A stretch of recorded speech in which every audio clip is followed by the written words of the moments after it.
इस्लामाबाद के sector G11 कचहरी के करीब धमाका हुआ है। खौफ का लेवल क्या है जनरल आसिम मुनीर में? भारत का गुस्सा कम करने के लिए, क्योंकि फटी पड़ी है, सीधी सी बात है। मैंने देखा है कि लाहौर में तो पूरी की पूरी मिलिट्री टैंक और ये और वो, और इसमें तकरीबन 12 लोगों की शहादत की खबर अब तक आ चुकी है। बहुत बुरा है ये तो। मैं तो समझता हूँ किस किस्म का आदमी है। दूसरा वो आर्टिकल, वो अमेंडमेंट जो करवाई है आसिम मुनीर को खलीफा बनाने की, उस पे से तवज्जो हटाने के लिए। भारत में किसी भी स्ट्रेटेजिक पॉइंट को हिट नहीं किया जा सकता, जबकि भारत ने पाकिस्तान के अंदर कम से कम 12 एयर बेसिस को हिट किया, जो कि बहुत ही खौफनाक बात है। एक पैगाम है उन लोगों के लिए जो आंखें बंद करके सोने के आदमी हैं। आसिम मुनीर और पाकिस्तान के ISI को पता है, इसलिए उन लोगों ने हड़बड़ी में अब इस्लामाबाद के अंदर करा दिया, क्योंकि पाकिस्तान और इंडिया दोनों में एक ही तरह के जनाब कुछ वाकयात रूनुमा हुए हैं। ये अपनी दुकान चलाने के लिए ये चीजें पाकिस्तान को जरूरी होता है कि वो ये टेररिज्म को कंटिन्यू करे।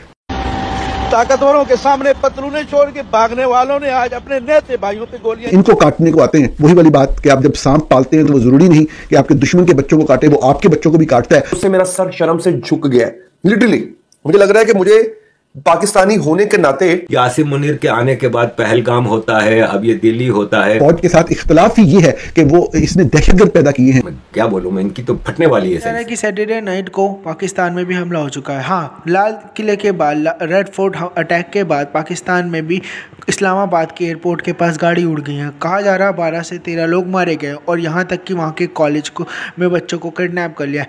बट ये फॉल्स फ्लैग भी हो सकते हैं ताकि पाकिस्तानी सरकार हमें गुमराह करना चाहती है। बट हमारे फॉरेन मिनिस्टर प्रदीप जायसवाल ने बता दिया है कि अगर इसके पीछे पाकिस्तान हुआ तो वो बचेगा नहीं, क्योंकि पाकिस्तान बहुत बार ऐसे ही करता है ताकि वो दुनिया के सामने कह सके कि हमारे यहाँ पे भी दहशतगर्दियाँ हो रही हैं और इसे भारत का मसला नहीं है। ये डाइवर्ट करने की कोशिश कर रहा है। बट अगर इस बार पाकिस्तान हुआ तो उसका अच्छा अंजाम होगा। और प्राइम मिनिस्टर मोदी ने भी ब्रीफिंग देते हुए ये वाज़ेह कर दिया कि इसके पीछे जिसका भी हाथ है हम उसे छोड़ेंगे नहीं, चाहे वो आकाश पाताल, चाहे जहाँ मर्जी छुपाओ।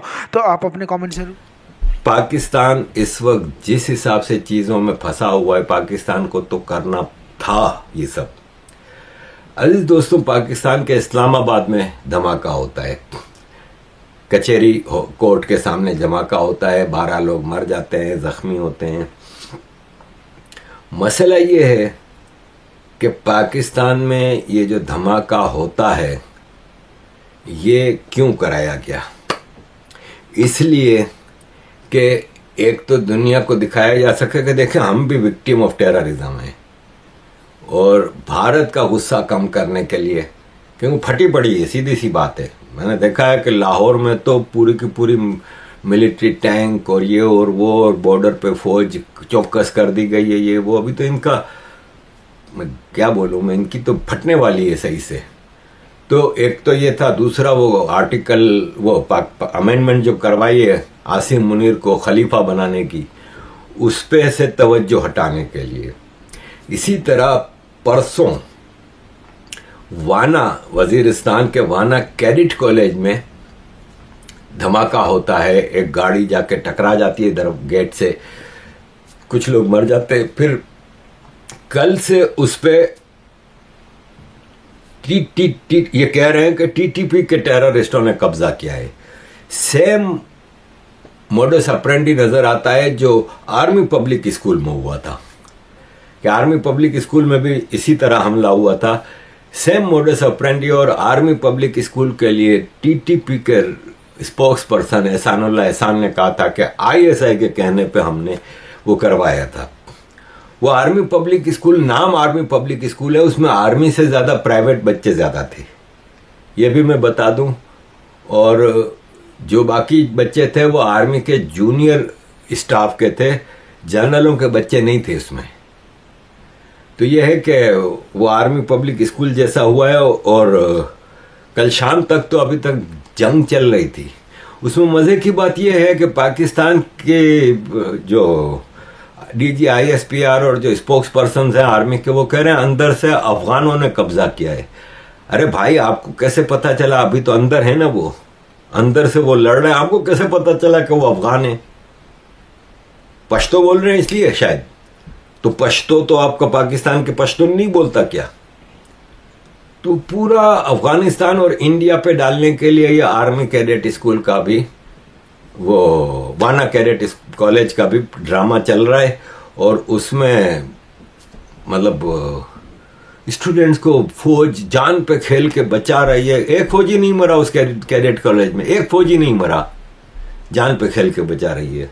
सब इनके अपने किए धराए हैं। इसमें कोई शक नहीं है कि दिल्ली के धमाके में पाकिस्तान पूरी तरह इसमें इन्वॉल्व है। पाकिस्तान में आर्मी के हाथ से चीज़ें निकलती जा रही हैं। इन्होंने जो अभी कॉन्स्टिट्यूशनल अमेंडमेंट ला के आसिम मुनीर को इतना स्ट्रॉन्ग करने की कोशिश की, इसका रिएक्शन पब्लिक में बहुत ही ज़्यादा है। तो अब ये शो कर रहे हैं कि नहीं देखो हम हालत जंग में हैं, ऐसे में हमें आर्मी चीफ को स्ट्रॉन्ग करना चाहिए। तो भाई साहब आपको देखना होगा कि जब एक पीस का माहौल चल रहा था, जब आसिम मुनीर आया था तो पीस का माहौल चल रहा था। कोई इतना ज्यादा पाकिस्तान में भी टेररिज्म नहीं हो रहा था और कोई इतनी चीजें भारत में भी कुछ नहीं हो रहा था।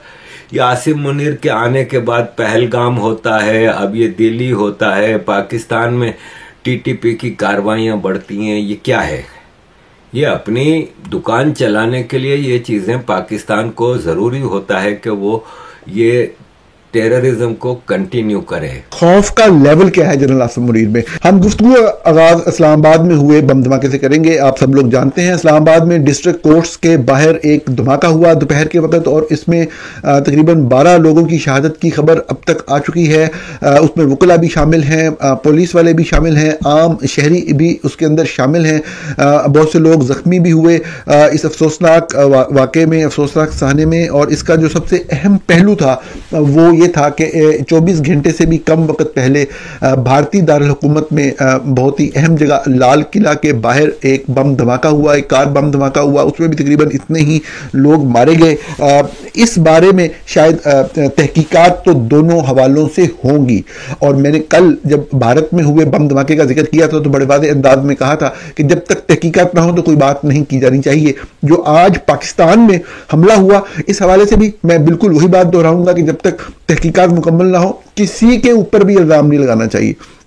और ख़ुसूसी तौर पे एक बुनियादी असूल होता है कि आप कभी भी किसी कौम पे इल्ज़ाम नहीं लगाते, पूरे का पूरा उठा के जो है वो इस तरीके से ये एक बेहतर कौमी हिकमत अमली नहीं होती कि आप इस तरह कौमों के ऊपर खुद मीडिया के सामने और पब्लिक के सामने उनको आश्वासन दिया और मरे हुए लोगों को, परिवारों को उनके दुख में साझा करें। मोदी जी ने यह भी कहा जिसने भी ये काम करा उसको बख्शा नहीं जाएगा, वो चाहे किसी भी देश नगर कहीं छुप जाए उसका हम बदला लेंगे। और इसी के साथ पिटाई चालू हो चुकी है। बताया जा रहा है कि बांग्लादेश में ऑलरेडी आर्मी ने इन्वेड कर लिया है और पाकिस्तानी बॉर्डर पे भी आर्मी हमारी जा चुकी है। बट यही देखना है और जगह जगह पे, हर जगह पे हमारी आर्मी चेक कर रही है। पता चला कि जम्मू कश्मीर में भी एक डॉक्टर, उसके पास AK-47 पाया गया है, बहुत लोगों के पास RDX पाया गया है, गुजरात में 3 मदरसों के पास। तो अब देखना है कि क्या होता है और क्या बनता है। बट ये आप अपने घर में रहें और सेफ रहें। Thank you.